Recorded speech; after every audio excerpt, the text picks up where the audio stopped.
experience community. Did you know nearly half of customers cut spending after one bad experience? But companies that close the loop on feedback, they reduce churn, resolve issues faster, and build lasting loyalty. Today, we're showing you how to automate that process.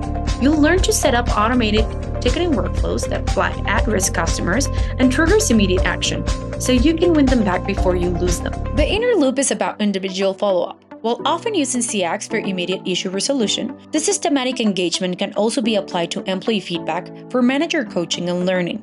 Acting on this feedback is key because when customers and employees see their input resulting in tangible changes, it builds trust and demonstrates their opinions are valued. Let's set up the automation using workflows with 3 simple steps. Step 1, create the workflow and event. In your survey, go to the Workflows tab and choose Create from Scratch, and select Started when an event is received. This workflow will be triggered by a survey response.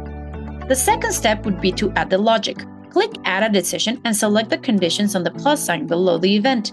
For our example, we'll set the condition to trigger only when a detractor is identified, for instance, an NPS score of 0 through 6.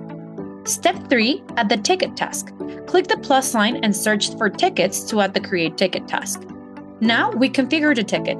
First, assign the ticket owner, usually a relevant team or individual. Next, map your ticket fields. You must include contact information like name or email so the agent can follow up. We can also map the satisfaction score and the open text verbatim, which will be pulled using embedded data directly from the survey.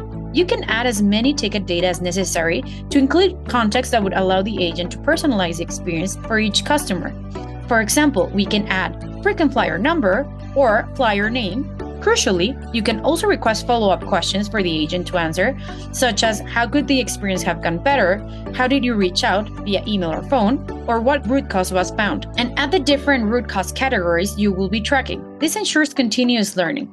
Finally, click Save, and our system is now set up to automatically close the loop on every detractor. And there you have it, automated ticketing that helps you recover customers before they churn. You're no longer just collecting feedback. You're acting on it on real time to reduce risk and build lasting trust. Questions? Drop them below.